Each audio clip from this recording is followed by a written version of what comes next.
welcome to the Bianca Williams podcast. Today we have a wonderful guest. We're going to get into some wonderful things, but first I want to welcome you. If this is your first time, thank you for joining. Subscribe, like, share your feedback. I just want to hear what you got to say. Share this with other people that you feel like this may be helpful for, or if you just like the tips and you feel like you could, share this with some people that you like. Um, but if you are a recurring guest, you have been here before, thank you so much for the support. Welcome back. Always share, like, give me your feedback. I appreciate it.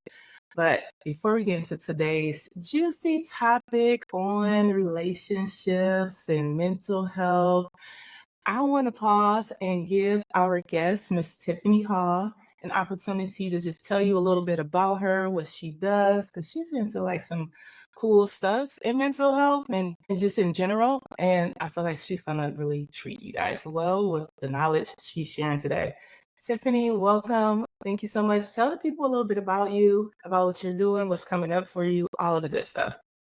Yeah, thank you so much for having me, Bianca. It's really, I feel grateful to be a guest on the podcast. And so a little bit about me. I'm a therapist. I'm a licensed professional family therapist. I've been a therapist for, this is year 12. So I'm over a decade practicing. And I mostly work with women, even though I have some men mixed in there. I work with some people who are a little bit younger, but most of my work is with adult women. And over the course of, I wouldn't say the last like 2 years, especially, I've been really working with women to understand the ways in which centering romantic relationships can sometimes have a negative impact on their mental life and their overall sense of well-being. I think that can sometimes be a controversial topic because, as women, we are often taught to prioritize our romantic relationships and finding a romantic partner. But a lot of the women that I've worked with, just in my clinical work, even in my personal life, friends, loved ones, I've been seeing a lot of some of the similar challenges, and I found that, the focus of a lot of my work is helping women to find fulfillment outside of, romantic partnership, whether that's just, finding hobbies, strengthening their, already existing relationships like friendships and family, and just being comfortable with themselves. Outside of all of that, I'm a mom. I have a 10-year-old son. I also have a cat who I consider my fur daughter. Those are my two children. And I like to listen to music. I love to laugh. I love to be goofy. So it's a way that I try to balance out, the heavy lifting of my clinical work, which can be really intense at times. Personal life, I like to be just, a little bit lighter and more carefree. Yeah, thank you so much. And I appreciate you joining too and bringing us some of that East Coast flair. I really like that you're going to get into some things about relationships in a different way because, sometimes you talk about it, it's either it's just the problems or it's just the good stuff. And I feel like the way you explained it is very unique. Um, Thank in you. fact, I want to start with if you can help us understand how do unhealthy relationship dynamics impact mental health and what are some common signs to watch out for?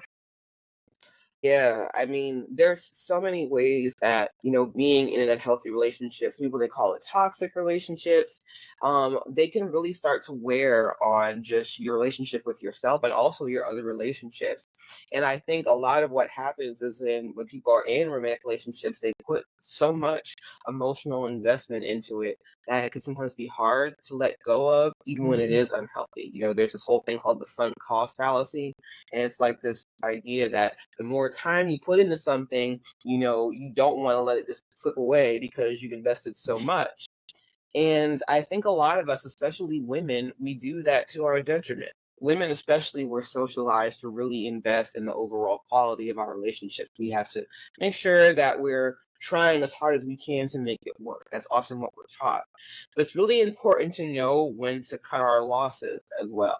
And I think some of the signs it may be time to cut your losses in a relationship is when you start feeling, like a sense of dread when maybe you interact with that person. Maybe you dread talking to them. You dread their phone calls. You start feeling drained just by their presence. Maybe you start to feel like the relationship is starting to have more conflicts. And sometimes I hear from folks like, yeah, it's very healthy for people to disagree, and I understand that.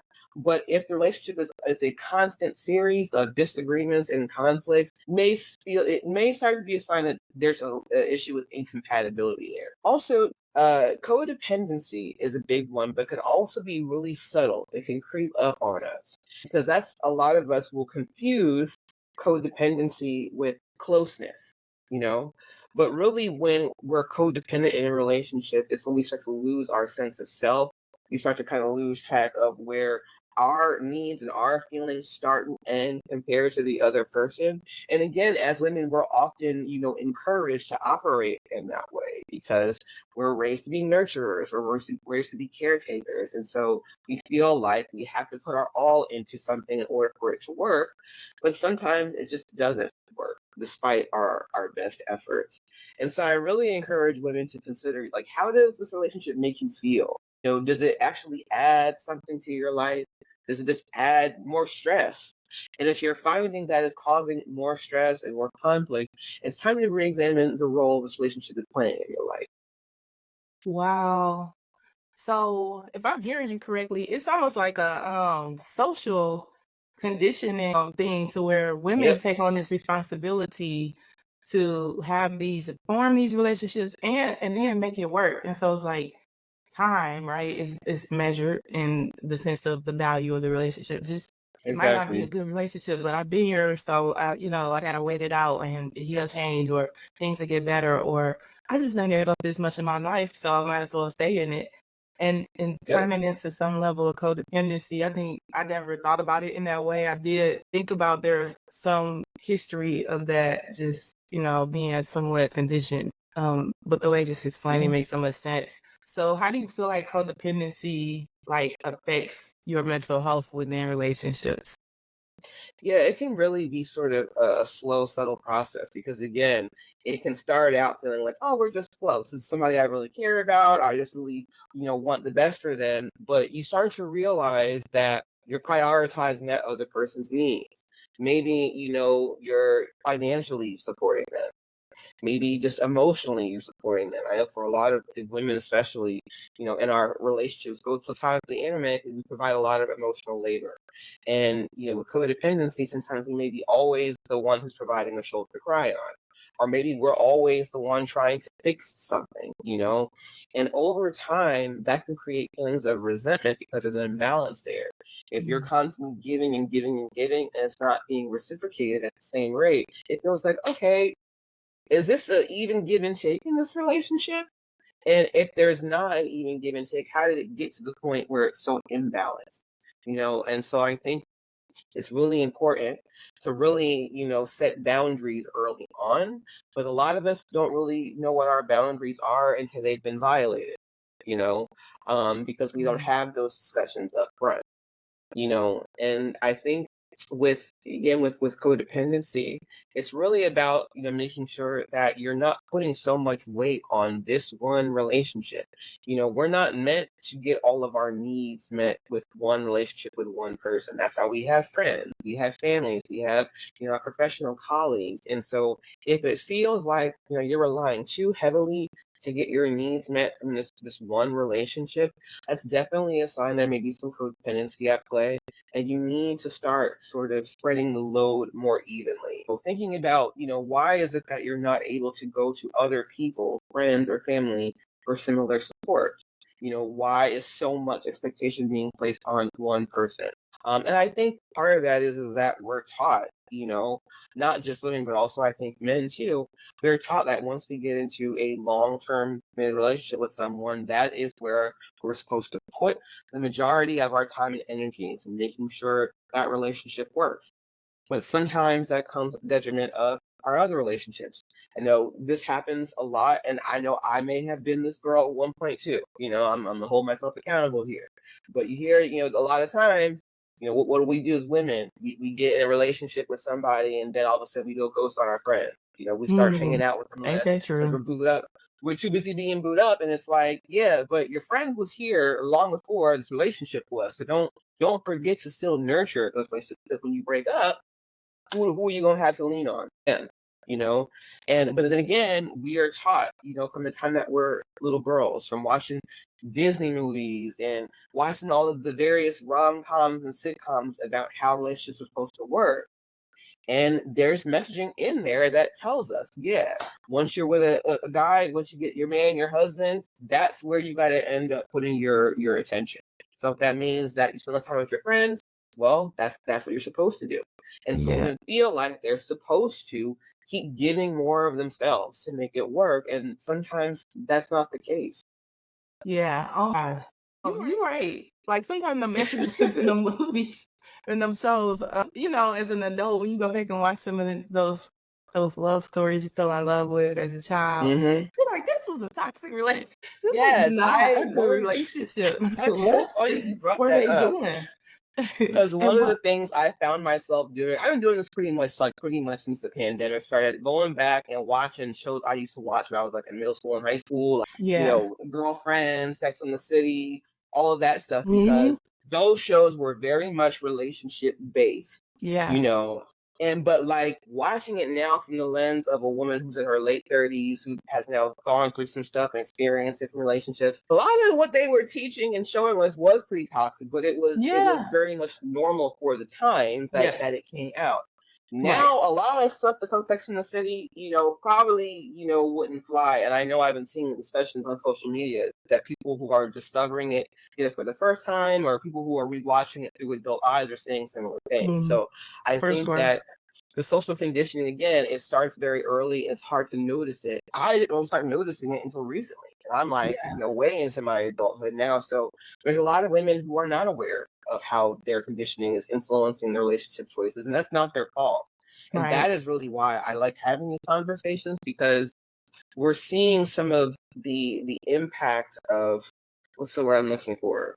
So I'm thinking about where we are going sociopolitically. We're seeing women lose their reproductive rights. We're seeing women also Ew. Yeah. forego marriage and having children because we live in a time where we have more options. So 2, 3 generations ago, the only option was to be a wife and or a mother, because Mhm. women couldn't do anything else. That's You had to get literally it, married in yeah. order to survive. But I think our social norms haven't 100% caught up to the fact that women Mm, don't need to be married or need to be partnered in order to live a fulfilling life. There's a lot of women who, on paper, are doing it. They got the career, the friends, they work it out, they have a full life on their own, but they are convinced that because they don't have a partner, that they're lacking something.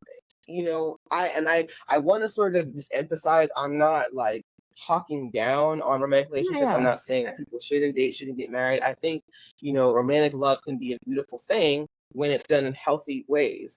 But I think a lot of the times, when people are coming to therapy, it's usually when they've been through a couple of really difficult Mm, relationships that have really worn them down to the point where they're just like, you know what? Something has to change. And right, sometimes the yeah, issue is not so much the people in the relationship, it's the expectations placed on the relationship. absolutely. Oh my gosh, I love that you mentioned, how generationally, like, priorities have shifted, which also play a role into that conditioning because if Oh yeah. survival was like, well, your value and your worth, right, is kinda determined by these social conditions that your wife, your mom, you're, some way serving this family dynamic in this way.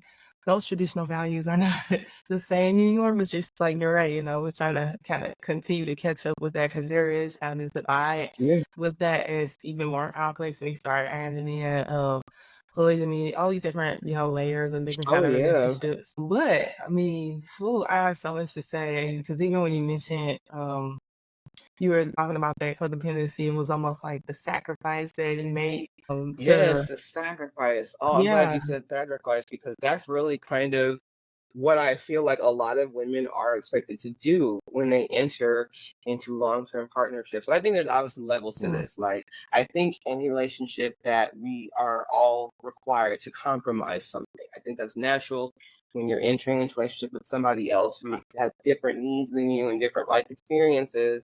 But I also kind of feel like, with especially with like, with codependency, I think mhm, sometimes women were taught that we have to be the one to accommodate. people's needs. And sometimes we don't have to be the one to do that. That is something that, we don't have to be, moms and maids and mules for the people who we're in relationship with, because these are other adults. And I think that, a lot of, I hate to say this, but a lot of the way that specifically cisgender heterosexual relationships are sort of structured is based on women providing much more labor. And I mean, in terms of domestic labor, the childbearing, and also emotionally. Think about that also too, because you're a wife yourself. The managing the household, managing the social calendar, kids, various activities, doctor's appointments. That usually is put placed on the woman to do. Right. I'm not saying that fathers don't do that. There's fathers that do that, but it's like you're essentially, we're expected to carry the heavier load. And I think a lot of us don't realize we're expected to do that until we realize, like, man, I'm kind of tired of doing all of this. Like, and again, for some people that works for them. They're completely fine with that dynamic. That's okay. If that works for your specific relationship. But I think for a lot of women, they realize after they've gone through it that perhaps, like, maybe this is not really what I want. Perhaps, when I think about marriage, when I think about partnership, I like the companionship. I like, being able to grow with somebody. I like being able to share values and interests. But the labor part, having to essentially, operate in a way where I'm a caretaker over an adult man, that part, I think is not jiving with a lot of women. And so you're seeing much more conversation around women who are deciding they're going to stay single or not get married or not have children, because they feel like, what is really the benefit for me? Right. If I can make my own money, I can still date when I want to, I can have sex without getting pregnant, I can have sex without getting married, because that's also part of the institution of marriage too, with sex and pregnancy, procreation. Now we can do all those things without being married. So it's like, what is the incentive then? Wow. Wow, wow, wow, wow, wow. My goodness. So I have so many directions, but I feel like the way, okay, so just the weight of that pressure, right? Of like this almost expectation of your role as a woman in a relationship. I just feel like what commonly gets ignored, because we kind of can see like the relationship going downhill, right? Like usually there's some sense of neglect or abuse there, but what commonly gets ignored is emotional abuse. And kind of was just talking about made me think about that, because if you are in a relationship, a lot of women, like you said, don't know, like, this is too much for me until I'm in this, and then all of this stuff is on me, and then everybody's just expecting me to do it because everybody else been doing it, and this is just what women do. It's just like the emotional abuse, I feel like, starts showing up so free. So we get into some things what now. role does emotional abuse play in deteriorating mental health within relationships, and how can we recognize that and address that? That's, oh my gosh. Yeah, that's a great question, because like I was just talking about this with someone the other day about like recognizing that emotional abuse is abuse. And again, emotional abuse is one of those things that can be very subtle, because based on your own life experiences, your own traumas, your own upbringing, it may be hard to detect what is emotional abuse. But emotional abuse can sort of run the gamut from like, making passive aggressive comments. There's also this term, which I forget who coined this term, but weaponized incompetence, which happens a lot of times when you have, for example, in a marriage, your wife, wants her husband to help pick up the slack around the house. For instance, like, hey, honey, can you go, throw on the laundry? But I don't know how to turn on the washer. I don't know how to do this. And it's like, that's weaponized incompetence. It's basically feigning like this learned helplessness that you don't have to do things when you were a kid because you want to defer responsibility. So that can definitely be emotionally abusive if done sort of long term. Also, and I know some people, may disagree with this, but infidelity. And again, there's also levels of infidelity. When I used to work with couples, I would ask them, like, what do y'all consider cheating? And we'll consider cheating like, sexting, flirting. So will they feel like that cheating? Some people, they feel like, okay. Yes. Yeah, there's people who have different definitions of what they consider cheating. And so depending on what that looks like, people will say like, okay, you had a one night stand, I can forgive that. Versus you had a whole affair for several years, and that's a whole other thing. And I think the issue with cheating is not so much the stepping out and being with somebody else. Of course, it's a betrayal of trust. but it's just like the lying and the gaslighting that is needed to maintain the lie around cheating. So, Yeah. as your partner, you have to start questioning, okay, if you're lying about this, what else are you lying about? And Yeah. also, you're robbing that person of consent. Of you and I are in a Right. relationship where we have committed to these boundaries, and you're violating them without telling me. So I have no choice in this. And so that can definitely be emotionally abusive too. But I also think that people do things that, while the intent may not be to be emotionally abusive, the impact can be. Yeah. And again, I encourage people to consider how the action makes them feel. Because sometimes you may not really understand in the moment like what's happening, but when you go back and reflect, you're just like, something about that wasn't right. Or Yeah. I felt some kind of way after that. Right. And so really pay Yes. attention to those cues that your body gives you. But sometimes like we may not understand like contextually what's happening, but our bodies will let us know something is up. And it's really important, I think, to listen to those cues. Also, if something's feeling off, listen to that, Yeah. you know. But then That's again, this is why I think a amazing. lot of women get tripped up is that social conditioning that says, well, oh, he's trying, you should just give him a chance. You should try to make it work. All relationships have problems, all marriages have problems. And that kind of stuff I think keeps people in Mhm. relationships longer than they really should be sometimes. So they're thinking like, oh, well, this is what's supposed to happen. Relationships supposed to be hard. I'm supposed Mhm. to feel like this. And a lot of this is also dependent on people's personal experiences in their own relationships, maybe in their upbringing. Yes. I know Yes. there's people who, if you haven't had a healthy, fulfilling relationship modeled for you, it's much harder to know how to create one on your own. Not Yeah. saying it's impossible, but it's hard. And so again, a lot of times we learn things about relationships through trial and error. My mouth is getting dry, I need some water. But I think that emotional abuse is something that, yeah, you definitely have to pay attention to and really pay attention to how you're feeling in response, because it may not be as obvious in the beginning. Oh my gosh. You're like amazing. You just be in my head just pulling thoughts out. Two things I wanted to touch on that you You said. ask really good questions. I'm liking this conversation. But like I have yeah, it's I feel like I'm learning more about how you operate still and clinically, which is always a lie with how I operate. So I was like, yeah, that's exactly because when I That's fine. describe like forming boundaries, I always say like listen to the like that part of you that felt offended a little bit or felt like I don't like that, Yeah. right? Because that's where it starts. And like you don't like something, that's where the boundary needs to start. But you got to start there Yeah. because you can identify what you need from that feeling. If you can say, I didn't like Yeah. that in your to yourself, then you can kind of narrate like, well, what would help me in this situation? What can I do instead? Yeah, you're You so know, right. Like people need to get more curious about why they're feeling the way that they feel. And that's where therapy can really help, because you may mhm, again might not understand why you're feeling certain things, but it's really important to pay attention if that feeling is there, if it feels like off, because you want to do some further investigation as to what is behind that.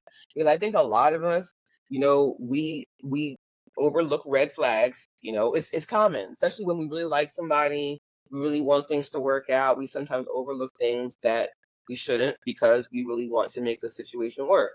And yeah, then after things don't work, we reflect and just like, you know what? I should have known when they did X, Y, and Z that something wasn't right. And right, so I think women really have to learn how to first trust themselves and their judgment, because sometimes we have those things. We're just like, oh, I'm tripping. I'm being paranoid. It's like, no, yeah, no, that feeling is telling you something. yeah. I love that. And you hit on some really, really impactful things that I thought were powerful, and I just wanted to drown that back. When Okay. you talked about some of the just conditioning and even recognizing how emotional abuse shows up and how sometimes we participate in it. And it's not like, I don't even think it's conscious. Like you said, sometimes Yeah. it's just the messages we're receiving. Relationships are hard. You'll get through it. Or if you just grew up with much worse circumstances, or you saw just constant disruption and you're like, well, this isn't that bad, so I can handle it. Well, it is that bad. And even the Exactly. social like support around that, I feel like the social messages, like the bigger social messages around it. I'll never forget this Netflix show I watched where this lady, she was in an emotionally abusive relationship to the point where she had to leave and go to a domestic violence shelter and get, like legal help with getting her like this custody agreement, right? And I mean, he never put hands on her, but it was so much emotionally going on, and she was dependent on him. And he controlled the finances. If he got Oh, mad or yes, if he they were the had, finances. alcoholism, if he got too mad, he would throw things and call her names and yell at her. And so, it's like, yeah, you're not yelling. Living in this situation is so draining. It's not like there's sometimes these institutional kind of structures that encourage you to like Absolutely. ignore emotional abuse or just say, well, that's not really nobody's going to help you in that situation, so you just have to deal with it. Yeah, that's a good point. I actually hadn't even thought about just how, like, institutionally, how certain really toxic, relationship dynamics get reinforced.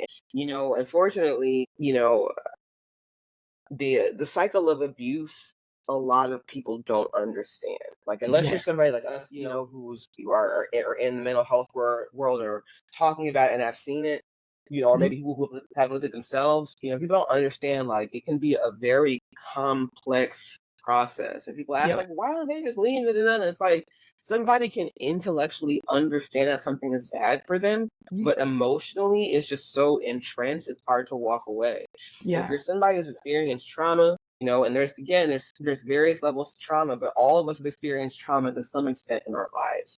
And some people are not aware of the way that trauma has impacted them and the way that impacts their relationship choices. Hey. Trauma can do a number on what we view as normal. Mhm. Even thinking about, this is another thing that comes up growing up, raised by a black mama, spanking is a thing, right? Especially in the Yeah. black community, we talk about, like, spanking as a way of disciplining your kids. And growing up, I thought like that, which is what you did. It was normal. That was, a part of good parenting. And so I became a parent, and I've had some years as a therapist, and I understand child development, and I realized, like, yeah, there really is no other context outside of the parent-child relationship where hitting someone to correct behavior would be accepted. But for Exactly. so many years, I believed that that was normal because that's what I saw around me. That's what I was told. And so it takes time to break these mindsets, this way Right. of thinking, because it gets And reinforced. that's smart behavior too. Like a lot of times Mhm. that hidden because you're doing something wrong, like especially in the black community, there's a whole American history on how we got to that. And Yeah, so right, like yeah, exactly. it's so like really And breaking that I cycle. thought that was normal. I don't hold it against my parents, and they Right, yeah. stopped at a certain point. But, like, I never felt like, oh, my parents messed me up because they did that. Because I thought that's what they knew. That's what they Yeah, thought that yeah. they were supposed to do as parents. And now, me learning and knowing a little bit better, I decided not to repeat that. But for a while, I said, when I have a kid, I'm going to do the same thing, and that's what they did for me. And I thought it was part of good Exactly. parenting. It's the same thing in Also, relationships. Is that we don't think those certain behaviors are harmful because right. that's what we're used to, you know? Yep. Yep. 'Cause I was gonna say that I think also it was lack of other options, but then I'm like, but we knew about time out and we would make fun of it or, other notes. And they were like, y'all, that's forgive me, but that's why I make stuff like we don't do that. Yeah, You yeah, just I go heard that too. right. So it's I like heard time we out was a knew there white were person other thing. options, but they were rejected because what was socially kind of acceptable was, your kid act up, it happened. What they say, Exactly. spoiled or like And the thing is, people misquote that all the time because there's the second part. And I'm not no biblical scholar, so forgive me if I'm misquoting this. There's the second part to that says, "Do not provoke your child to anger." ooh, So people cut out that part because on the spare the rod spoil the child part, but do not provoke your child to anger. Your child is a human yeah, being, not your yes. property. Yeah. You know, And I think he said it the best. He was like, "There's no other relationship where this is acceptable. Like, you're not hitting people because they didn't do something you like, or they broke a rule, or they, like you have more equipped tools to be able to navigate when your boundaries are violated, when you maybe, a relationship isn't working for you." But just kind of some of the things we've been talking about is just some of the just I don't know social messages, some of the even the ways we participate sometimes in the dysfunction of relationships. I feel like there is this kind of stigma around getting help just because, right? Like I feel yeah. like it's for so many reasons. But uh, what do you feel like is this like? How does the stigma around getting help in relationships, around relationship issues? contribute to the decline of mental health in individuals? I know you mentioned earlier that That's a good like some question. people will wait till they have been through a few down relationships and then just like, okay, which I commend you. When you get there and you like, I want to change this, I want to break the cycle, great. But there's just this overarching tone about relationships and bringing outside people in or saying something's wrong, actually admitting it out loud. And I feel like there's a stigma on. Yeah, definitely. I think that, the more that, therapy and conversations about mental health become more mainstream, I think that, people will, be more proactive when it comes to seeking out mental health. But I think there still is a negative stigma attached to just seeking out mental health support because, historically, especially a lot of Black and brown folks, we didn't have access. And we consider that to be a white person thing, or for people who are really, really crazy. And we are getting a lot better with that. Social media, I think, has really helped broaden these conversations. But I also think people need to realize too that you don't have to wait until like, things are just like so bad that you have no other option. Mhm. Going to therapy could be preventative, just like going to a doctor for a checkup. You may be completely healthy, but you want to make Yeah. sure that everything is working accordingly, so that you don't need to go to a therapist maybe every single week. Maybe you want to check in once a month. So it's really about kind of just doing mental health maintenance, making sure that your coping skills are in order, and that you can manage stress in an effective way, because stress is gonna hit all of us. Like, Yeah. it's something that we all have to deal with. We're all going to deal with challenges in life that can, have negative impact on our mental health. Getting out ahead of it, before you get your crisis mode is a great way to really engage in therapy. But there's some people for whatever reason who you can't afford therapy or can't access therapy. There are things that you can do to still care for your mental health in the process. One of my favorite ways I suggest to people a lot is journaling. I love, love, love journaling. Mhm. Me too. Because it's a great way. I just think called the morning pages, getting up first thing in the morning and just writing out 3 pages of stream of consciousness. And it's like a brain Mhm. dump. So whatever's been swimming around in there all night, any mental clutter, gets dumped down on those 3 pages first thing in the morning. And it's also Yeah. a way to kind of track progress. You can look back on, older Mhm. journal entries and it's like, oh wow, I was really going through something and I made it through. I'm on the other side of it now. And it's a great way to kind of just, keep a sort of a historical record of all that you go through in life. But also, some people that might not be their thing. This is where I think having a really solid support system is important. People that will hold you accountable. And I mean, and hold you accountable in love. Like, we want people to Yes. not feel like they're being shamed or ridiculed. Like, people who are gonna, tell you about yourself in a loving way. People who are Yeah. gonna check on you and say, "Hey, sis, are you all right? Everything's straight." Because sometimes, people may not realize that they need help until somebody says, "Hey, you've been kind of wilding out lately. It seems like you're not being yourself." So seeing what the people in your community are picking up from you as well. Mhm. Because sometimes, we all have blind spots. So sometimes we may not be seeing things that other people are noticing. And it's Yeah. important to listen to those people that we trust, of course, and receive that feedback without getting defensive. Sometimes you can do that too. Right. Yeah. So it takes some humility. It takes also being patient and compassionate with ourselves, because change is hard. Even when change is good for us, it can be hard. So sometimes things are not going to happen overnight. So being patient with yourself in the process is so important. Yeah. I feel like the theme I'm hearing in that, the way you answered that question is almost like recalibrating how you look at getting help because Recalibrating there's is a great word. Yeah. yeah, because there's a lot of like things around why you shouldn't get help, but and it's not helpful and it's not true. And it's we Hmm. and there's a lot of good in getting help, but like if that's all you can see is the things that's wrong, or like I said, I think I've been a therapist for so long, similar to you, like over 10 years. I just sometimes forget that like people look at therapy as when something's wrong or if I'm crazy, I gotta go there. And it's like Yeah, it's not that at exactly. all. And I can especially speak to that because I rarely see anybody with insurance, which means I would see people for the purpose of diagnosing them. Like I kind of let them come in as their blank slate self and then navigate life, right? And we say goals and Yeah, I all of love that, but that. it's just like we're not using it based on available criteria that's coming from insurance companies and all of that. It's like I wouldn't be able to talk to you as a human who is just experiencing life like the rest of us and Yeah, hopefully that's fucking not real. feel the way they're flowing now, right? But a lot of times it's also, like, I just want to make sure that I'm going into the next season of my life healthier, and I'm planning for that. And I'm kind of just opening up my mind to take in some stuff or to incorporate some healthier practices into my life because it Yeah, might not be nothing wrong. It might not be like it's not an actual issue. It's just I just want to make sure I'm good. I'm making my own exactly. things that can help me be Exactly. better. So I love that. I just love the message around that. Yeah, thank you. I'm glad, 'cause I think you're making me realize, I think especially like with Black women, is sometimes I feel like we can feel like therapy or self-care is too self-indulgent because we're taught to always put people's needs before ours. And so it's just like, well, I don't need that. I can handle it myself. I don't need a therapist. I don't want to burden anybody. And that's also, I think, why we wait until things get to crisis mode too, is we feel like, oh, I can handle this on my own.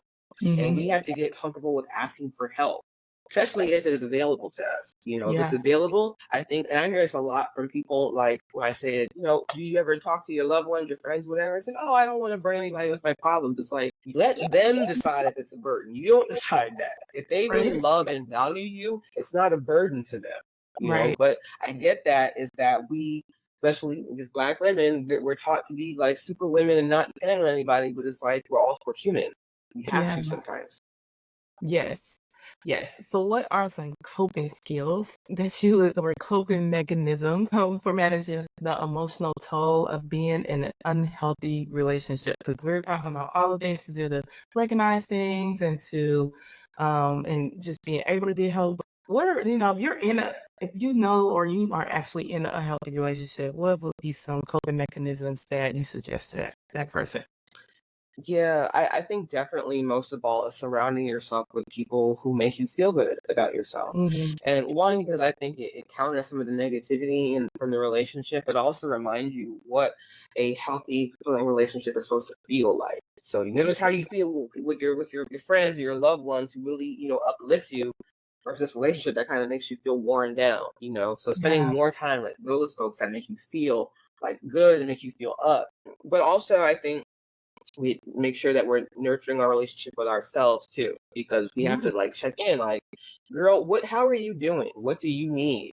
And in a relationship that is maybe not fulfilling, asking yourself, why am I in this relationship? What is, because we are in things for a reason, usually because it's providing some sort of need that needs to be met. And so asking yourself, what is this relationship providing me right now that I can't get elsewhere? you Yeah. know. And that's not to say that that means you should just hurry up and leave. People just are not ready to leave. But asking yourself and getting curious as to like, why am I still staying? Mm. What do I need in order to make a decision to leave or to stay? And that can come through also, talking to loved ones. A therapist can help sort through that. I think therapy is a great place to kind of possibly look at some of those questions. And also figuring out what your boundaries are in a relationship. What are things Mm. that you feel like you're not comfortable with?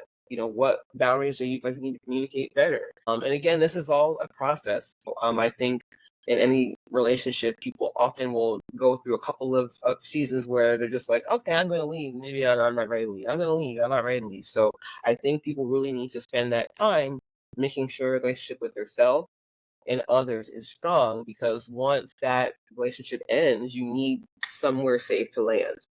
Yeah. I I really appreciate that you touched on just the range of different relationships because sometimes I forget and you're like, oh, we may be in several unhealthy relationships and don't realize that you just normalize it so much that it's just like it's hard to see how to not be in this relationship when you have like your friendships or your relationships with certain family members are also having that imbalance Yeah, of just having healthy support people that make you feel good, uplift you, those kind of things. We can be a whole basically paradigm of a healthy relationships that you're that's cycling true. in. And yeah, that I feel like feeds, just the theme of being in an unhealthy relationship. Yeah, that's true. There's usually some overlap because there sometimes what we consider healthy in one relationship, what kind of shows up in our other relationships. So thinking about like, how are you showing up in your romantic relationship versus how you're showing up with your friend versus your Yeah, family? Are you dealing with some of the same issues? yeah, yeah. And the other thing you said about date is so many people miss this is like the relationship you have with yourself actually it's supposed to be kind of the strongest because you complement other relationships when you are solid, right? Like you cannot go to other relationships and make you solid because that's not how it works. A lot of the things that Yeah, we need to be solid exactly. comes from within and the work we do with ourselves. And so sometimes those broken relationships are coming from people who are not as, solid as they can be, right? And so having That's that true. clean Yeah, I relationship. think. And I'm glad you brought that up too, because like one of the things that I often tell like my clients that I work with is that the foundation for all your other relationships Yeah. is the one with yourself, and that's especially as an adult. I know with kids talk about a relationship with your mom and dad, your parents is Mhm. the foundation, but once you're an adult and you have more control over your life and who's in your life, no, relationship with you really sets the tone because that's going to Yeah. also influence what you decide you deserve in a Yeah. relationship. So if you're somebody who finds themselves in a relationship where, they're not getting their needs met, that may be a reflection of what you feel like you're worth. And Yeah. you need to do some further investigation as to why that Speaking of, can you is. share, some insights and how unresolved conflicts and unmet needs in relationships can contribute to mental health challenges such as anxiety and depression? Yeah. First, the term that comes to mind is resentment. Resentment is a big one because resentment usually is a result of unmet expectation, and Mm, expectations may be unrealistic.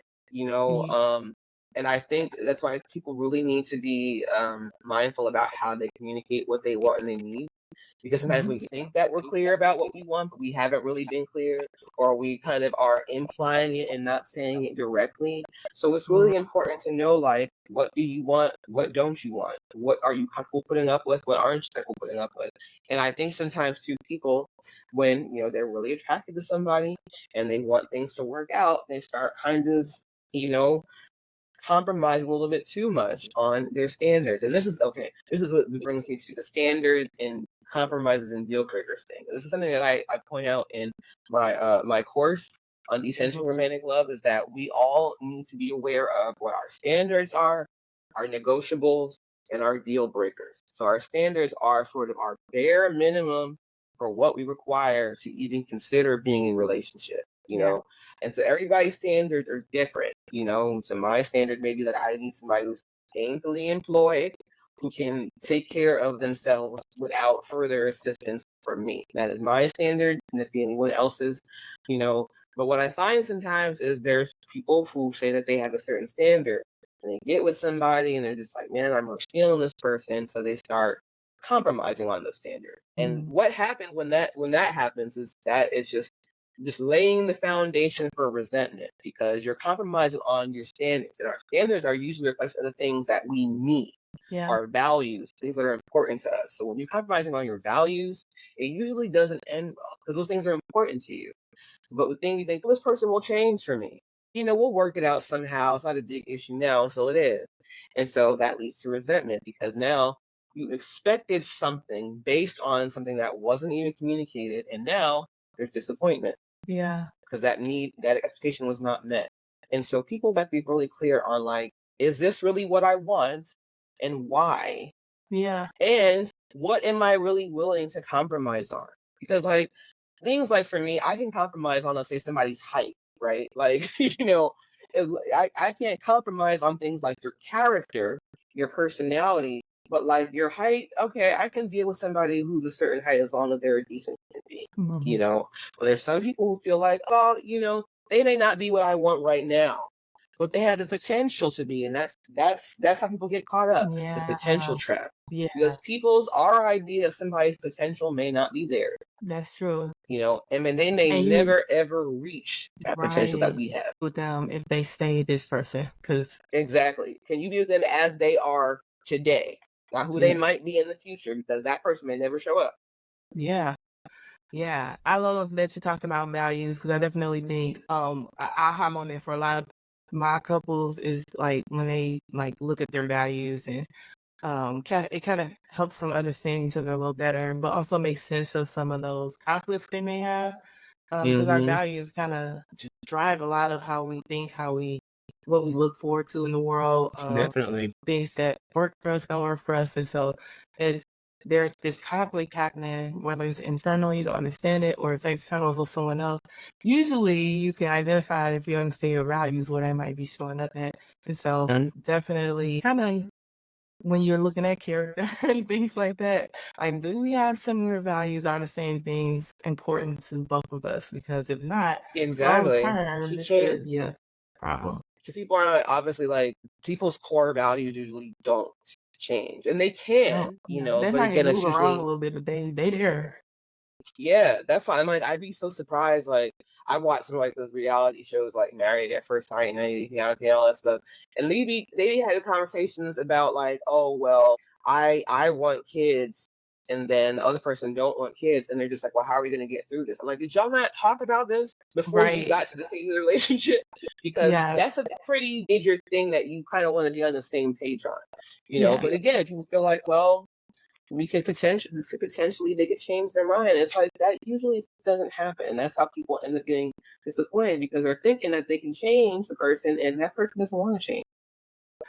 You just made me think about another benefit of getting help too. I feel like sometimes when people hit those kind of road bumps, they feel trapped and like, well, I signed up for this, so I just got to be in it. And I feel like sometimes Yeah, when you come out of that and you go to another space that's safe, that allows you to be honest, yeah, you know what I mean? It's okay to say maybe this won't work for both of us because you're not doing this if you're not doing anybody any favors by staying in something that you're not happy in or they're not happy in just to say for the sake of staying. Like, so sometimes getting yeah. help makes it like it puts like it releases the burden of feeling like, well, I have to do it this way because dot dot dot. Like, well, no, you don't. Absolutely. It can be really, it's like giving yourself permission to change your mind. Like, and I think that's okay. I think a part of it is like going back to that social conditioning is that we're taught that like true love is forever. And, we're trying to search for our happily ever after. And, people change, So the need, I'm thinking like me, I'm 37 now. The person that I was at 27 is completely different. Completely So different. what Yeah. I needed and was attracted to then is different now. And so I can't Yep. imagine if I would have been able to sustain a relationship over the course of that time because that person may not have grown and changed at the same rate that I did. And that's not Hmm. a bad thing. It's just that's just life. And I think the hard thing about maintaining a long-term relationship is that people change over time. You're going to be so many different versions of yourself throughout your life. And sometimes people will grow and stretch with you, and sometimes people they won't. And so you may start out being compatible with somebody at the beginning of a relationship, but after 10, 15, 20 years, there might be completely different people who are not compatible anymore. Hmm. And that means that the relationship has to come to a natural end. It means it Yep. failed. Doesn't mean that there's anything wrong. It just means that y'all are no longer compatible and it's time to move on. It's the same thing with any other relationship too, because the same thing with jobs. Some jobs eventually we move on from. Yeah. We move on from certain friends. We end up moving through different cycles of relationships throughout our life, depending on where we are and what units we're going through. And that is completely normal and okay. And I think we need to give yourself permission. It is okay for relationships to end. It is okay to find new people Hmm. that you connect with because you may need something different at different times. Yeah. So I know we talked some about like how important boundaries are. We even talked a little bit about how to recognize when there may be an opportunity to have boundaries. And I feel like sometimes just the idea of, the me in the relationship is almost taboo to some people because they kind of feel like, well, once I'm in a relationship, it's us. Yeah. Um, I think boundaries exist in every relationship and absolutely are most important in relationships that are interpersonal or with, people that's a lot closer to you have a lot more access to you because you just Yeah. don't have, because they have more access to you, you need more boundaries. So how Exactly. does the lack of boundaries in relationships, because if people don't understand that, they don't really, so how does the lack of boundaries in relationships contribute to stress and anxiety and what strategies can be implemented to Yeah, just, this is a good have one. The first thing is I think we live in an age of oversharing, and I think social media has a lot to do with it. And people like to receive validation, and I think relationships are part of that. So they want to share their partner on Instagram. They want to, take all the couples and relationship goals pics, but that's, when you start inviting other people to validate your relationship, that can potentially I said create boundary issues too, because you think about how much you want to expose people to, how much do you leave just for you and that person, how much do you leave for other people to consume. And everybody has different comfort levels with that. But also, this is a big one too, is when people vent about relationship problems to their loved ones. I know I've done this with friends, and I have friends that have done this with me, who vented about things they're going through. And I think there has to definitely be some boundaries around that, because what happens is, let's say you and your man, you get into it, and eventually, you resolve things, everything is cool. Because disagreements are normal in any relationship. But what happens is sometimes the friends, they're only receiving the negative information going on. They're hearing all about the fights, the problems. They're not hearing about y'all working through it. They're not hearing about y'all have actually made it on the other side of this. So they're still viewing your partner through that negative lens of the fallout that y'all had. Yeah. And so you may have forgiven your man, but your friends didn't, because they're hearing at what you did. And so that's why I feel like, be very mindful about what you share about your relationship, because you cannot control other people's perception. And so, if you have somebody that you're venting to your friends about, he did this, did that, did this, and that's all they're hearing, and you can't really feel kind of way when they're not really big fans of your partner, because they're reacting to the information that you're getting them. And so I think it's helpful to vent and get feedback, but I also think people need to not always give so much information, especially if you haven't worked through it with your partner, right? If you're having a conflict, why don't y'all work through it first? And then once things have resolved, y'all, okay, then maybe you can talk about it. Like, yeah, me and my man went through this, and now we're good. But you don't need to give a play-by-play to people about what's going on in your relationship, because that just invites more of an audience and more opinions. And sometimes more opinions can just create more confusion, because you have all these voices in your head telling you what you should and should not do, and your own voice is getting drowned out. And that's another reason why I think boundaries are key, because it's like, at some point you have to rely on your own voice, your own intuition, your own judgment, and not what everybody else is saying about what you should do. And that is a delicate balance. And again, people need to really examine, what boundaries they need in order to feel comfortable. And sometimes also setting boundaries is going to be uncomfortable, because people may not respond kindly to them. People sometimes view boundaries as a slight, like, oh, you don't want me in your business? No, it's just like, I just want to make sure that I'm protected. It's like, I'm just trying to protect myself here, so that nobody saw. That's really what it's about. It's about, in order for us to maintain this relationship, I need these boundaries in place. And if you don't like it, that's fine. But I can't rock with you if you can't respect my boundaries. Yeah, I hear you. It's definitely, what it makes me think about is how every relationship is different. There's no rules to it. Although, right, we see stuff on TV that seems like things. We see stuff, or we hear stuff in our family, or we saw relationships growing up that seems like a thing. But in reality, every relationship has its own nuances and how it works, how it functions.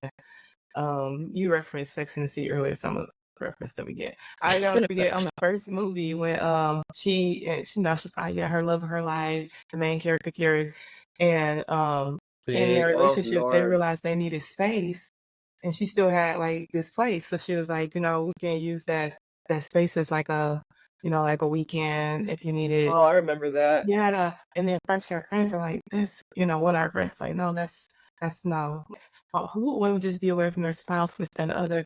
But by the end, they all found themselves using that space, and it was just like, every relationship doesn't look the same, and this is harmful to the relationship. And so, even though this might not work for your relationship, it does work for theirs, and it's okay. But like you said, like everybody's feedback doesn't matter, so it's like sometimes just don't invite people into the conversation or into that space. Exactly. So you don't even have the filter of, right, like, I really know my heart feels like we're moving in the right direction and we're on the same page about this, but maybe other people wouldn't understand that.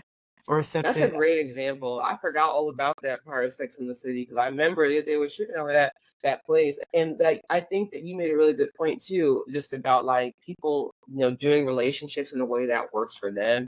I think a lot of people, and this goes back to social conditioning, that tells us that relationships supposed to look a certain way, but Mhm. like all of us are different, so there is no one size fits all for how a relationship is supposed to work.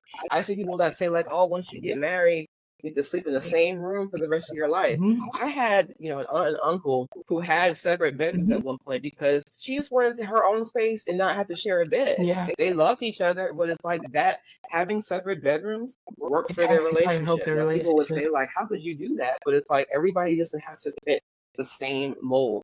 And that's, I think, also why people need to just like be confident in the decisions that you're making for your life, regardless of whether people understand it. And then again, we all like validation because we're social creatures. Yeah, We want to know that we are fitting in. But at the same time, some of these social norms that we're trying to fit into don't. it's Like they just okay. don't because of our own personalities, our own needs, our own wants. And you have to be very honest with yourself. It's like, do I really want this?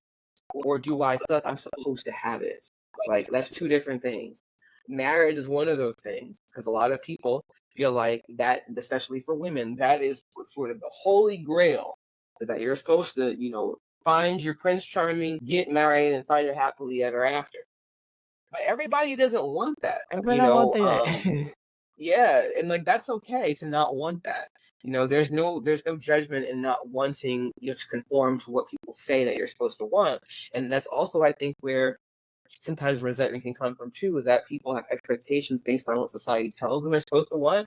And when they get it, they're just like, it's not really all cracked up to be. Yep, You know. I totally yep. I know we talked some about emotional boundary, emotional abuse, should I say, and just some of the social kind of conditioning and how it's not been the best sometimes in the context of how to even think and conceptualize, our role in relationships, maybe our individuality in relationships, all of that, which leads us to that fun little topic that's super popular right now called gaslighting. um, Yes, oh my God. I was just talking about this yesterday. I'm like, everything that when you kind of think about like, I have my thoughts.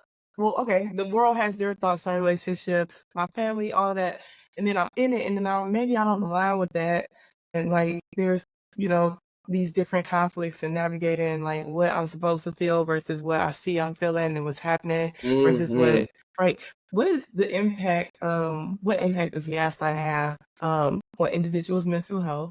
And how can we reclaim our sense of self in those situations? Because when you gotta like match your reality to somebody else's all the time, I Oh, have to see how you cope with it's tough. yourself.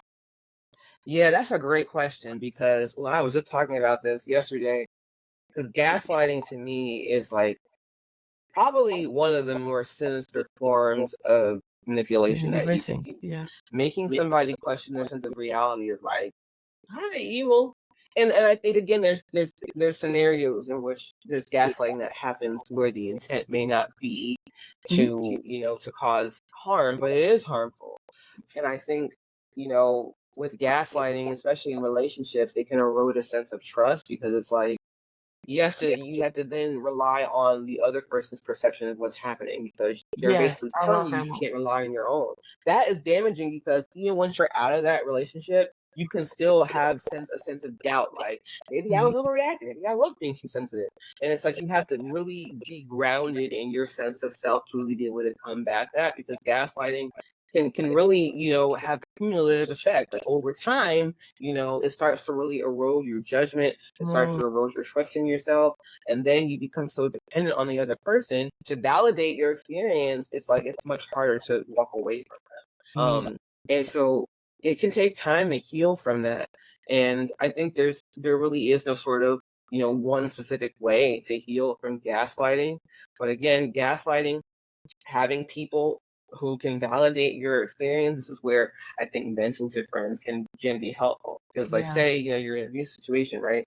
And then you're telling your friends what's going on, and this has happened before with a friend of mine. They don't realize that what they're experiencing is abuse until they start Mhm. telling you what's happening. You're just like, do you realize like what you're saying, like how that sounds? Yeah, Did you hear how bad that sounds?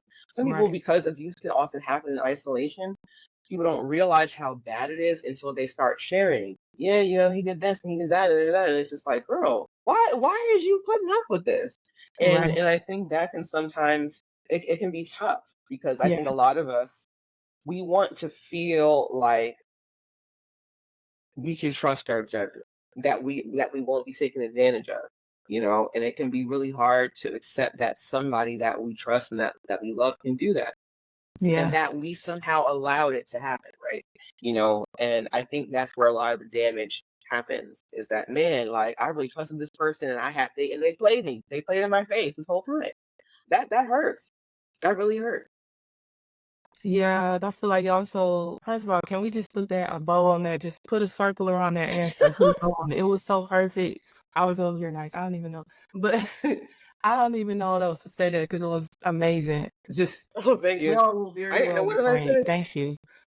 I think that, I deal with a lot of more trauma stuff, especially with people who have Hmm. years of like past trauma and they're like now kind of, and so I feel like one of the most difficult things in navigating and healing trauma is your reality being rejected, right? Because Yeah. sometimes you don't, and you may not see things or experience things the same way as people. And I feel like sometimes when you're dealing with somebody who gaslights, they almost make it like their reality is like the right way, quote Right, like it's unquote, and their superior. reality is the wrong way. And it's like, um, so it's kind of this mix of the intention behind it. Because some people, I don't even think they doing it on purpose. Some people are doing it on purpose. They like, I'm gonna push this Yeah, stuff over some there, people are and very and then I'm gonna tell you that you put it there, and then you're gonna be questioning yourself all day.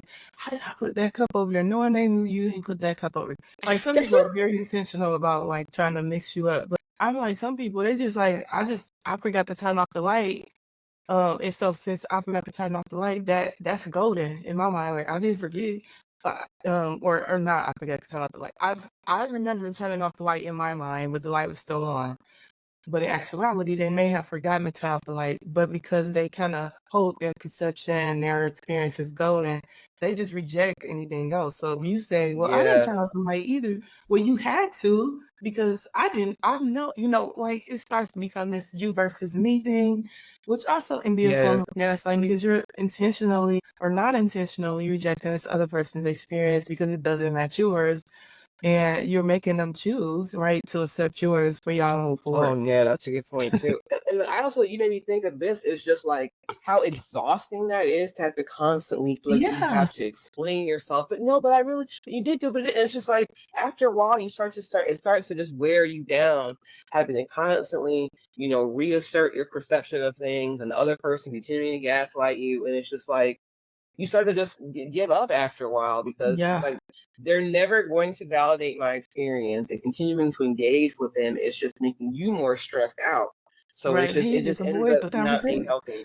You like, that is Yeah, right. I must have forgot because I don't know to exactly. have this conversation. You know what I noticed gaslighting happens, I think, in a way that can sometimes be innocent, because we're with parents and children, and I think Oh my sometimes it's done in gosh, a I'm way. sorry. Yeah, Yeah, yeah, like I can we see do it, I it. think sometimes in an innocent way, Yeah, but like it can technically be considered gaslighting. Like I think about this, the whole Santa Claus thing, right? Is that not gaslighting?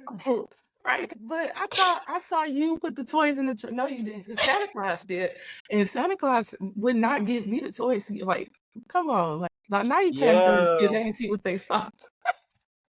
I'm dealing with that now because like my son will start to ask a lot of questions about. It's like, wait a minute, how does this still make logistical sense? And I'm like, I'm keeping the lie alive because Right. it's the Really. childhood innocence. I'm just like, this don't seem right. Am I Right. lying?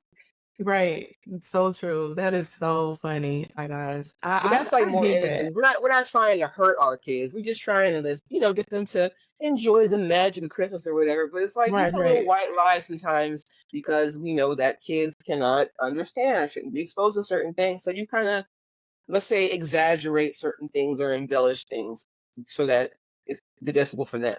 But Yeah. and I think it's an area when we're talking with adults where it's a lot more sinister, and where somebody's aware of what they're doing, Yeah. and the harm that it causes, and they keep doing it. Yeah, right. Yep, exactly. Speaking of harm, social isolation. So we mentioned earlier that like sometimes we get in our relationships and we just like I am in my love bubble and I'm booed up. And so I am not giving as much attention to my other relationships, friendships, all of that kind of stuff. But we know that social isolation also shows up in toxic relationships, whether they're forced or not.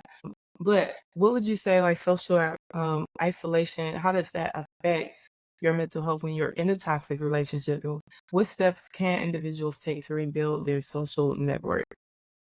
Well, that's another good question. I think social isolation is definitely in a relationship can be a red flag, because a healthy relationship should allow you to be an individual and have a life outside of the relationship. If somebody is trying to isolate you from your friends, your family, that's a sign that they're trying to control you.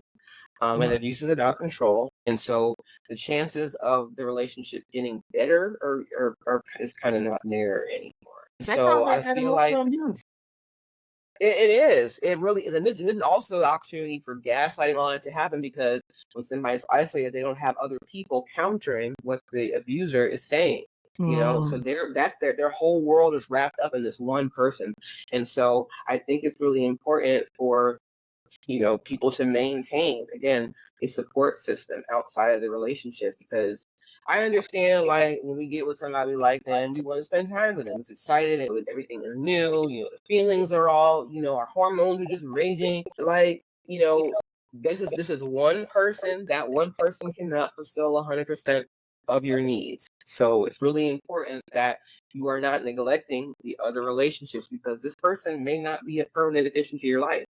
They may right. be there for a few months, and then you put so much to yourself into this relationship that is not going to be there a year from now. So I Right. think people have to, pace themselves. It's okay to get excited and want to enjoy being with somebody.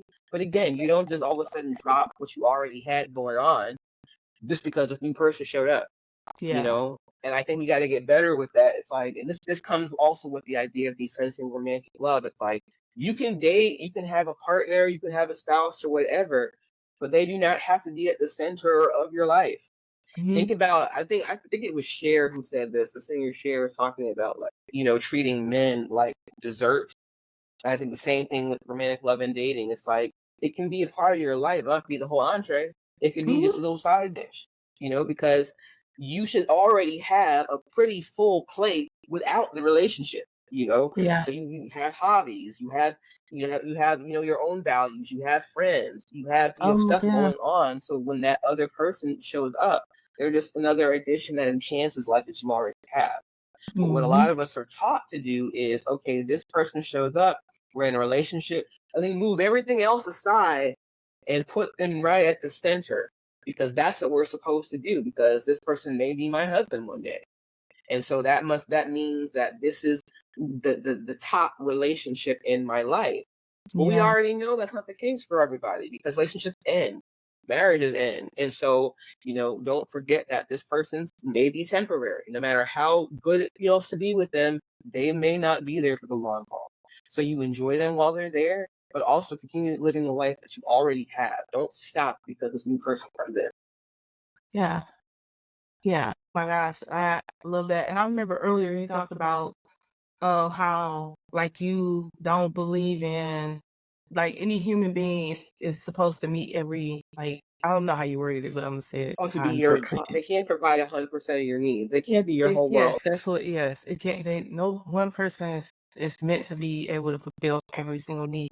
And so like having a variety of relationships is healthy because we are complex people of range and we have a variety of different needs. And we know that everybody comes with strengths and weaknesses. And so you Right. put all of that on or too much of that on one person, you're setting yourself up for recurrent disappointment because they like it's not even fair to them to expect them to be able to do all of that. It's either some It work you can. gotta It's do or or Yeah, you know what I mean, or just some areas you want to find balance in so that you are a more well-rounded person. Like I said, the relationship is just a piece of your life. It's not the whole thing. And right. it complements what's already there. But we still want to have a solid spirit. We still want to have a sense of community. We want to still have like a sense of accomplishment, work, anything we're contributing our energy to. We want to have a sense of like, all of these different things. We want to focus on our health. And how can you do that when now my whole life is this relationship? Like, well, Yeah, it's hard to do that, but that's how we've been taught to sort of handle romantic partnership. And I say specifically with women because women, I don't think men are really taught to sacrifice themselves and their desires for their relationships in the same way that women are. Women, I think, are taught to sacrifice having a sense of self in order to maintain a relationship. And I think now, in more modern times, as women have more options for themselves, we're seeing, women move away from that. But I think the response to that from men is to threaten, well, you're gonna die alone, or you're gonna be an old lady with cats, mm, and you're never gonna find a husband. It's like that's not really an insult. People, there's plenty of women out there I who was are about to happy say, and like, do it. I like cats and stuff.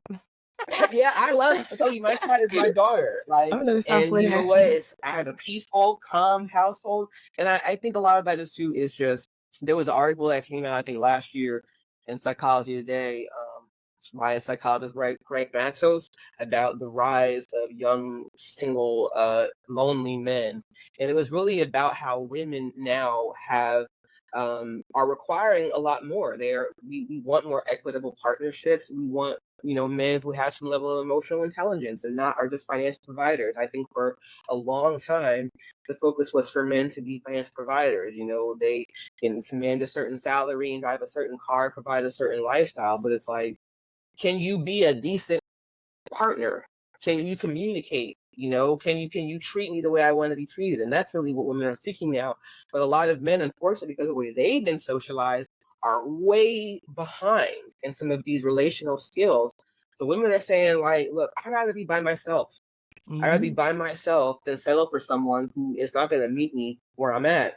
And I think that going forward, we're going to see some changes, I think, to the idea of what community looks like, and also to the way that we center, marriage and a nuclear family, because we're going to have much more people growing up, growing old that are not married, that Mhm. don't have children.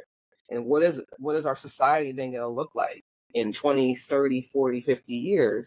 Because unfortunately in the US, we haven't really created policy that really encourages people to continue having families. Because I mean, look what's happening right now. Buying a house is out of reach for a lot of people. Right. People are buried in student loan debt.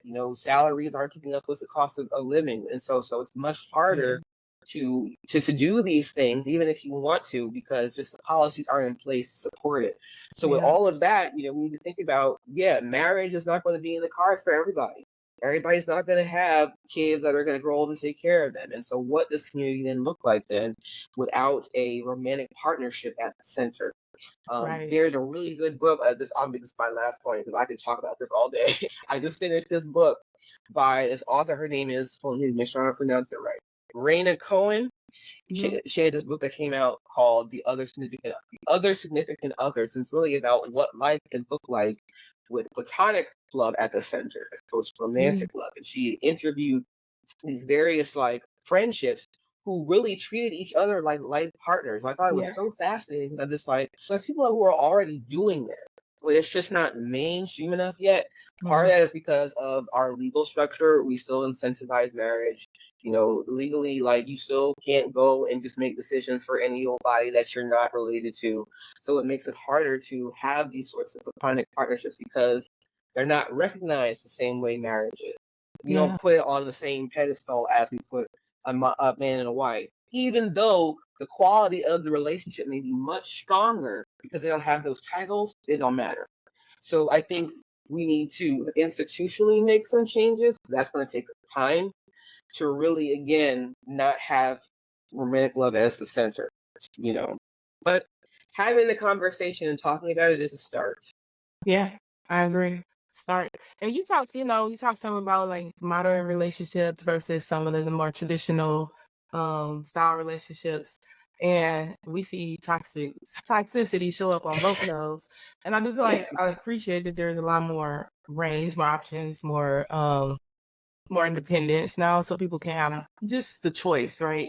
Versus, I Yeah. think that it felt like, and I mean, I wasn't there, but it felt like it seemed like people like they just this was a part of survival. Like you can't take care of yourself if there's nobody that's gonna get wanting to work a job that sustains her life, or enough women. Maybe a few women, but not enough women. So a lot of women, the Hmm. model of survival was to marry a man. They're going to provide for life Yeah. and have his kids and all of that.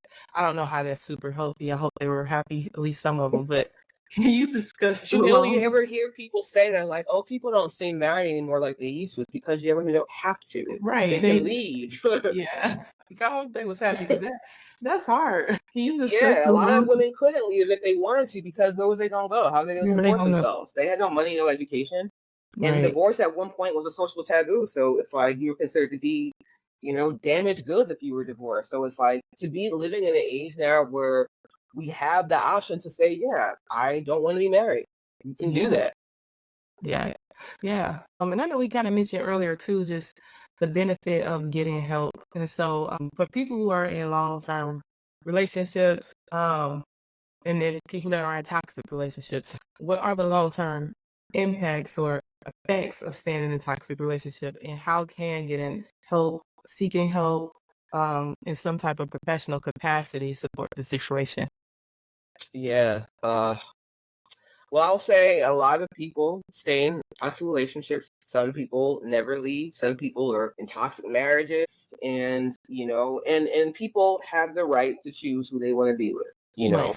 I certainly hope that you know if you are in a toxic relationship, you are able to recognize that it's not healthy. Because if you can notice that it's toxic, obviously it's obvious to you that there's something wrong about the Hmm. relationship.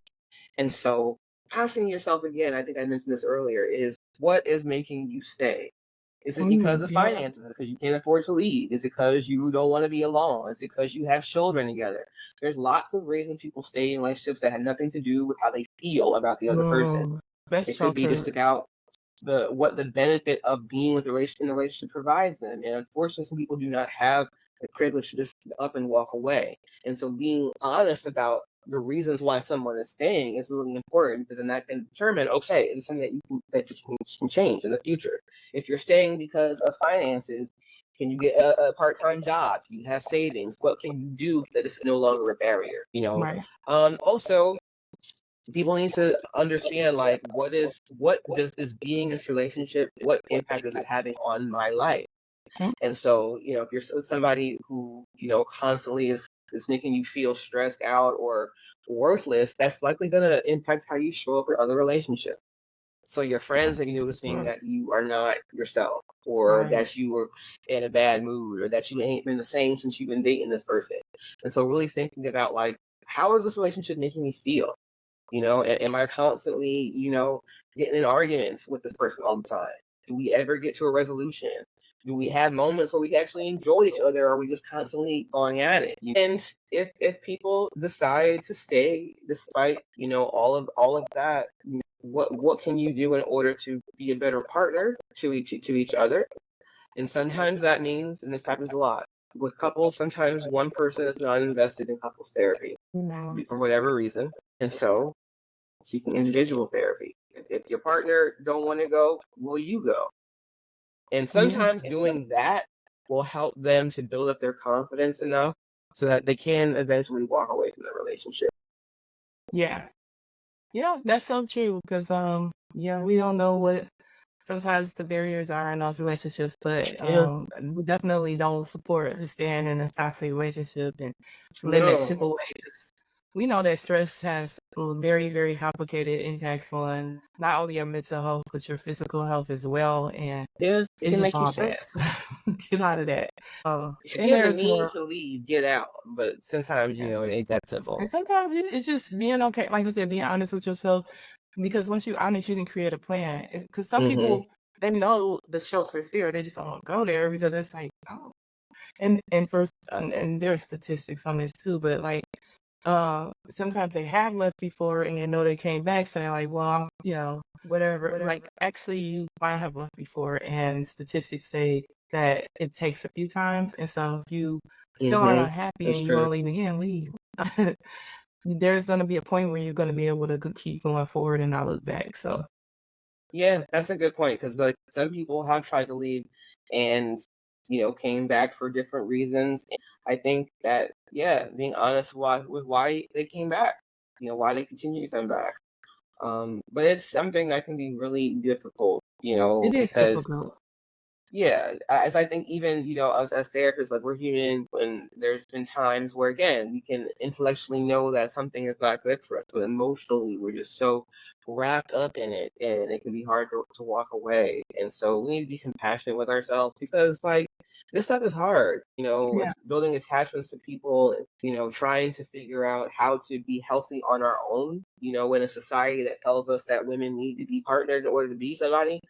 Yeah, that's not always easy. So that's why I think therapy is so helpful because you don't have to go through the Yeah. process alone. You can have somebody to help you, walk with some of these questions. Yeah. That's so true. I was thinking, I feel like sometimes people feelings change, and like maybe I was mad today, but I'm not tomorrow. It's all real Yeah, deal. Like something you mentioned earlier with like not treating everything as a reactive situation. Just because I'm going through something right now doesn't mean that yeah, it's an emergency that I have to react to. And so I'm more like if you're not happy, right? Um, your body, like your mind, whatever is telling you, right, something's not right, and you may not stay in that place, but at least let there be like something that allows you to position yourself, play the long game is what I'm essentially saying, where you position yeah, yourself to make a plan for how you can transition out of that relationship, whether that is, well, I can't financially afford it. So you might, have to get a job and start putting some money to the side, or right. I don't have anywhere to go right now, and so, or I can't leave right now because my kids. And so you might have to like in the future, like pack a little, little getaway bag or something like that. Have it Yeah, to positioned a go certain back. way.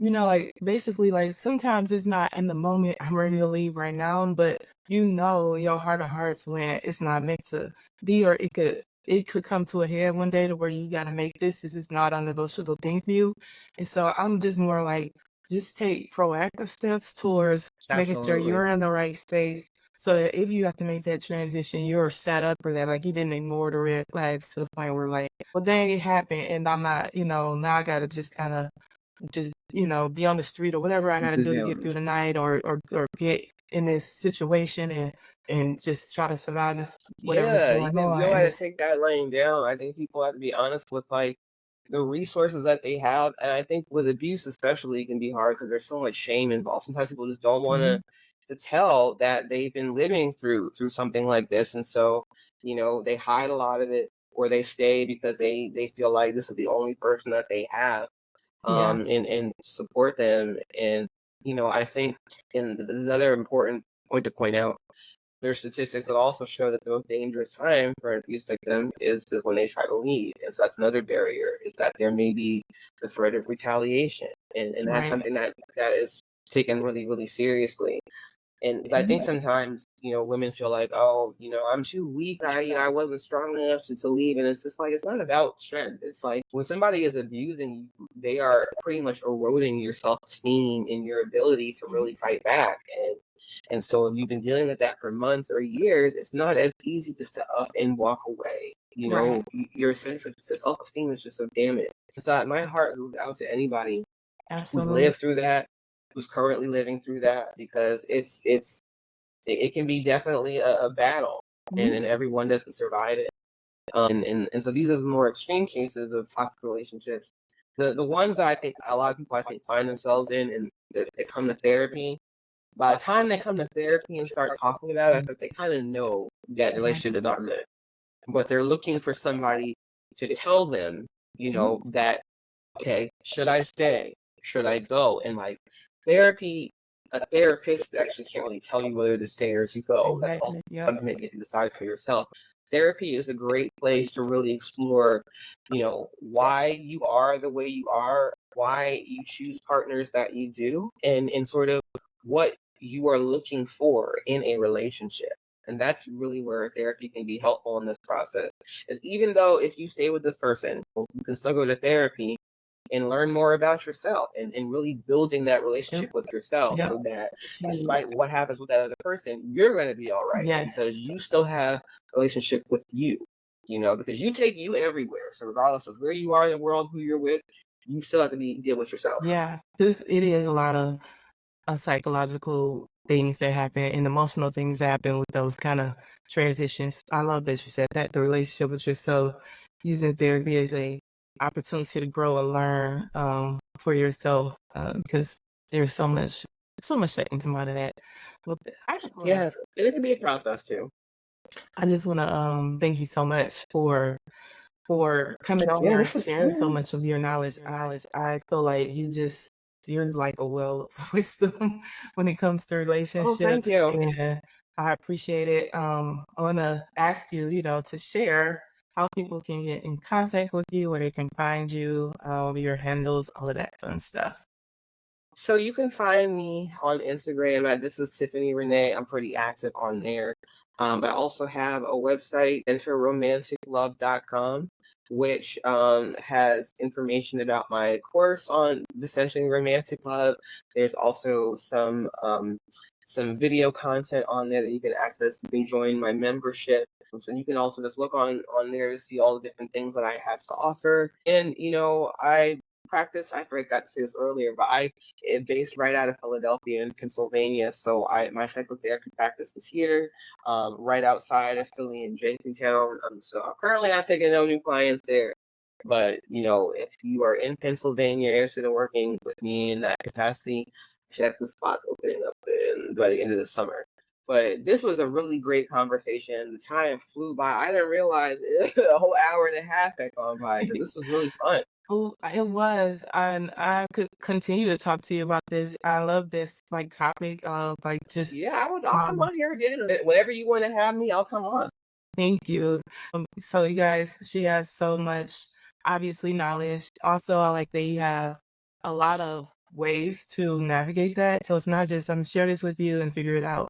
Like you literally have like so many tools, so many like ways people can navigate this. So like your program that you have and the subscription that you have, it's like ongoing opportunities to continue to grow in this Yeah. space.